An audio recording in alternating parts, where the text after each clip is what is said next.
Alors aujourd'hui, on va se retrouver pour un épisode que j'ai déjà tourné 4 fois. J'ai eu beaucoup de problèmes dans le tournage de cet épisode, donc j'espère que là c'est la bonne. Donc, on va parler d'un sujet qui me passionne un peu moins que les précédents épisodes, mais j'avais vraiment envie de le faire. Parce qu'en fait, depuis plusieurs mois, je me rends bien compte que j'ai pas beaucoup de discipline. Euh, C'est-à-dire que quand je sais que j'ai des choses à faire, j'ai beaucoup de mal à, m'y tenir. Donc je souhaitais faire une espèce d'étude comportementale sur moi-même pour voir si c'est possible et si j'arrive à être disciplinée et à garder mes goals. Donc mon plan d'approche à cet épisode, ça a été de trouver ma problématique, dont je viens de vous en parler. Ensuite, de trouver les comportements que je voulais renforcer. De faire ma petite recherche, tout simplement pour voir ce qui se passait dans la recherche scientifique autour de ce sujet. Et aussi, j'ai pris des témoignages, enfin, j'ai pris ce qui m'aidait. Après, j'ai fait 1 mois d'expérimentation et un rapport. Donc, commençons par les comportements cibles. Donc, j'ai choisi 4 comportements que je voulais renforcer. Un premier que je faisais pas du tout, qui s'appelle la low dopamine morning. Donc, en fait, ça consiste à faire une tâche qui va te demander peu de ressources cognitives directement au réveil, avant de faire quoi que ce soit d'autre. Donc, par exemple, pour moi, c'était avant de toucher à mon téléphone le matin, chose que je fais assez automatiquement dès que je me réveille. Genre, je vais checker WhatsApp, je vais checker les réseaux et tout ça. Et je voulais éviter de toucher mon téléphone comme ça directement au réveil. Donc, du coup, pour éviter de faire ça, j'ai remplacé ce truc très stimulant au réveil par des choses qui sont moins stimulantes, mais qui vont euh, me donner un sentiment d'accomplissement dès le matin parce que bah tu as coché une tâche que tu devais faire dans la journée très tôt comme ça le matin. Donc ça c'est cool. Donc par exemple pour moi les tâches que j'ai fait ça a été je sais pas moi de étendre le linge, faire des machines de vaisselle, euh, je sais pas moi changer la litière du chat, faire des petits trucs comme ça que on peut faire assez automatiquement sans avoir besoin de réfléchir et tout ça et qui vont pas te donner un rush d'adrénaline que tu as quand tu es sur les réseaux. Le deuxième comportement cible, c'était de faire mon lit tous les matins. Donc ça, c'est vrai que c'est un mouvement un peu bateau, mais automatiquement, ça fait que tu es plus motivé puisque bah, tu peux pas traîner dans ton lit. Et en plus, ta chambre paraît 20 fois plus rangée. Le troisième comportement, ça a été de boire mes 2 litres d'eau par jour. Et ce comportement-ci, c'était pour aller dans la continuité du point 4, qui était de faire du sport au moins 4 fois par semaine.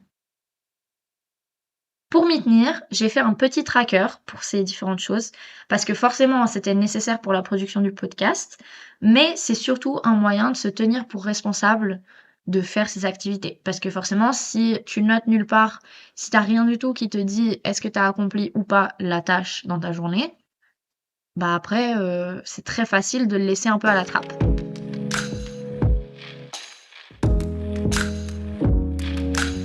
Pour le point 2, j'ai fait ma petite recherche. Donc, en littérature psychologique, il faut savoir qu'on se réfère à la discipline à travers le mot contrôle de soi en général. Moi, je trouve ça assez descriptif parce que concrètement, être discipliné, ça veut juste dire contrôler ses envies et ses pulsions. La discipline, c'est une manière de s'autoréguler. Comme par exemple, notre corps, il le fait pour la température. Donc maintenant, si on regarde ce que nous dit l'APA, qui est la American Psychological Association, sur la discipline de soi, ça nous dit que c'est l'habileté de restreindre une réponse impulsive qui va annuler notre engagement, la capacité à retarder la récompense, à retarder les tentations à court terme pour atteindre des buts à long terme. Ça veut juste dire que la discipline de soi, c'est se contrôler pour atteindre des buts à long terme. Ce champ-ci de l'autorégulation de la discipline, il a été vastement étudié à partir des années 70, suite à l'étude de Michel et Ebenson. Donc en 1970, ils ont fait une étude avec des marshmallows. Donc en gros, ils ont mis des chamallows devant les enfants. Ils leur ont dit, on va sortir de la pièce, les mangez pas. Et si quand on revient dans la pièce, vous avez pas mangé les chamallows qui sont devant vous, on va vous donner le double. Donc par exemple, s'il y a un chamallow devant eux, ils leur disent: «Quand on revient, on vous en donne 2». Et après, bah, il y a d'autres versions de l'étude, bien évidemment. Mais en gros, le but, c'était juste de voir si les enfants, ils arrivaient à se retenir pour pouvoir atteindre le but à long terme qui était d'avoir plus, ou s'ils se retenaient pas et qu'ils les mangeaient directement. Cette étude, elle a été reprise en 1990 par Choda, Michel et Pic, qui ont trouvé que les enfants qui pouvaient exercer un contrôle sur eux-mêmes, donc à travers un délai de récompense, ils avaient une meilleure réussite scolaire. Et on sait également que le contrôle de soi ou la discipline, ça a un impact sur plusieurs facteurs. Donc, par exemple, la réduction du risque de l'obésité, une meilleure forme physique ou encore une diminution de la probabilité du comportement à risque. Qu'en fait, ça veut juste dire que si on exerce la discipline, c'est hyper bénéfique dans notre vie en général, pas que dans le champ des études ou de ton travail, etc.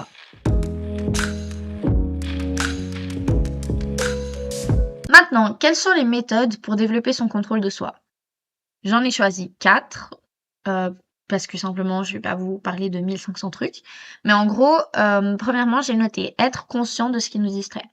Parce que c'est vrai que c'est plutôt bateau, mais se connaître, savoir ce qui nous tente, ce qui va nous distraire, et être conscient de comment on fait nos choix, ça va nous permettre de pouvoir ensuite essayer de diminuer ces distractions dans nos vies. Le deuxième point, c'est croire que notre comportement peut avoir un impact. Parce que forcément, si tu penses que ce que tu fais, ça va servir à rien, tu vas moins donner d'énergie dans cette tâche et donc ça va être plus compliqué de l'atteindre. Le troisième point que j'ai noté, c'est agender. Si tu te bloques un temps dans la journée pour pouvoir faire ce comportement, pour pouvoir atteindre le comportement, tu vas le traiter comme un espèce de rendez-vous. Et ça sera peut-être suffisant pour toi, pour les gens en général, pour l'atteindre. Et le dernier point que j'ai noté, c'est une technique.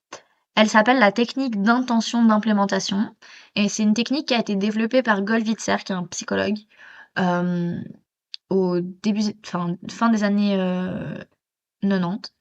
Et en fait, il a dit que si tu te fixes un goal, en premier temps, en deuxième temps, tu trouves un comportement clé pour arriver à ce goal, et en troisième temps, tu planifies ce comportement, alors ça sera bien plus facilement automatisé. Donc en fait, c'est juste une technique de if, then. S'il se passe ça, alors je vais faire ça. Par exemple, je me fixe un goal, faire plus de sport. Je trouve un comportement clé pour y arriver. Ça serait par exemple, je mets mes affaires de sport, enfin je mets mes habits de sport et je vais à la salle.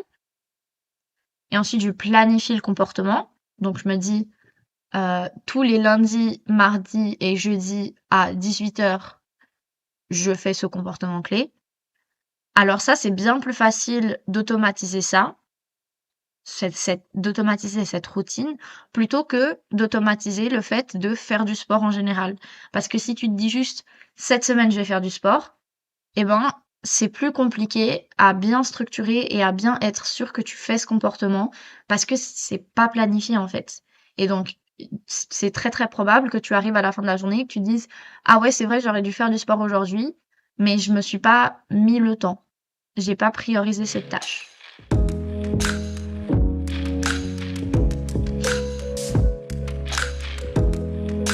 Maintenant que je vous ai expliqué tout ce que j'ai trouvé à travers mes recherches, je vais vous parler de mon expérience personnelle. Personnellement, j'ai suivi une technique, dont je vous ai pas encore parlé, qui s'appelle la technique SMART. C'est l'acronyme de spécifique, mesurable, adapté, réalisable et limité dans le temps. Donc en fait, pour chacun de mes objectifs, j'ai suivi ça. Je vais vous donner l'exemple du sport. Premièrement, spécifique, j'ai spécifié ce que je voulais faire. J'ai dit par exemple, le lundi, je vais travailler les jambes avec X exercices. Ensuite, mesurable. C'est, pour moi, trouver une mesure, c'était pour moi, quantifier le sport en termes de temps investi. Ça pourrait être aussi en termes de calories ou je sais pas. Mais pour moi, c'était plus simple de le quantifier en termes de temps investi. Donc je me suis dit: «OK, je fais des séances qui durent minimum 30 minutes, maximum 1 heure». Le troisième point, c'est adapter.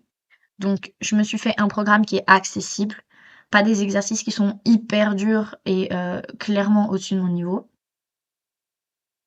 Le quatrième point, c'est réalisable. Je me suis fixé, une activité physique dans des jours où je savais que je pouvais les faire. Je vais pas me fixer une activité quand mon jour il est hyper chargé ou quand je suis malade parce que forcément c'est pas réalisable. Et limité dans le temps, c'est, tout simplement que je me suis fixé un espèce de délai. J'ai pas juste dit: «Je vais faire, du sport cette semaine». Je me suis dit: «Je vais faire du sport le lundi à 10h30, le mardi à 10h30, le mercredi à 18h». Vous voyez, je me suis fixé mes séances. Je les ai planifiées en avance parce que sinon c'est trop vaste. C'est trop vaste de juste se dire: «Cette semaine, je dois faire du sport». Maintenant, en ce qui concerne le rapport, donc pour le premier comportement que je voulais renforcer, qui était la low dopamine morning, Heu, je m'y tiens sincèrement pas tous les matins. Franchement, quand je commence les cours tôt à 8h et que donc je dois partir à 7h du matin de la maison, j'avoue que j'ai pas trop envie d'aller vider la machine à vaisselle ou changer une litière des chats, vous voyez? Donc ça, c'est compliqué. Par contre, c'est vrai que je constate une vraie différence sur ma productivité dans la journée quand, je fais ça.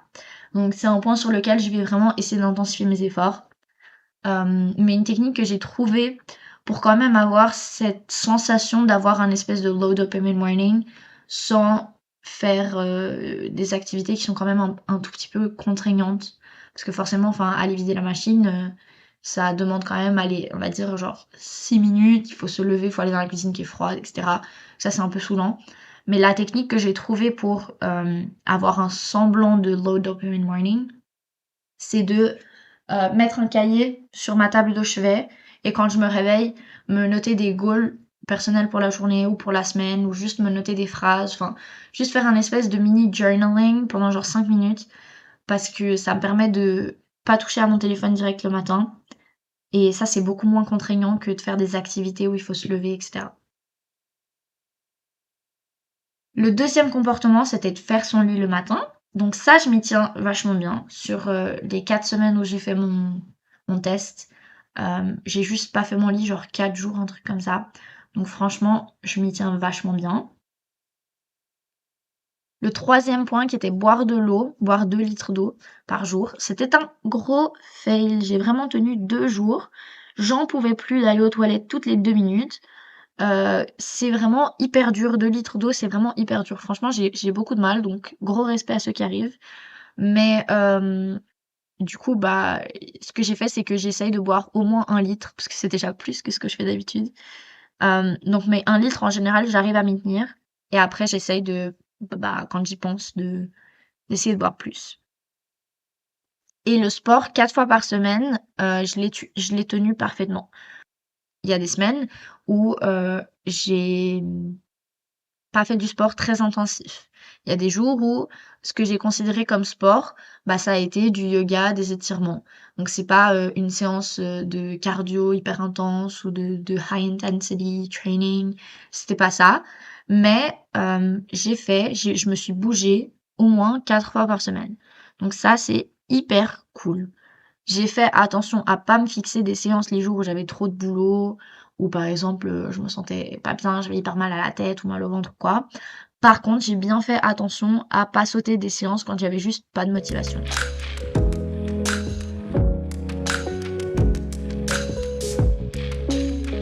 Pour conclure, à mon avis, la discipline, c'est une faculté qui est vraiment cruciale à avoir dans sa vie. Parce que dans la majorité du temps, on n'est vraiment pas motivé à faire ce qu'on doit faire. Et si on n'arrive pas à se contrôler pour se pousser à faire ce qui, sur le long terme, va nous être bénéfique, alors on va pas évoluer, que ce soit professionnellement parlant ou personnellement parlant. Pour moi, ce qui va fonctionner le mieux pour essayer de se développer dans sa discipline, ça va être de fixer des objectifs qui sont clairs, qui sont réalisables, de planifier du temps pour les tenir et surtout, ça c'est crucial, se tenir responsable de si on atteint ou pas nos objectifs. C'est aussi crucial de pas se décourager parce que de toute façon, ça arrive tout le temps à tout le monde qu'une semaine, on lâche nos trucs, qu'on soit dans une semaine où on est hyper mal, on fait plus rien, on est des larves, ça arrive à tout le monde. Mais il faut juste se dire que de toute façon dans notre vie, le temps, il va passer. Il va passer de toute façon. Alors, c'est soit on l'utilise pour essayer de s'améliorer, soit on continue à perdre notre temps. Merci pour votre attention et j'espère vous revoir dans le prochain épisode. Bisous!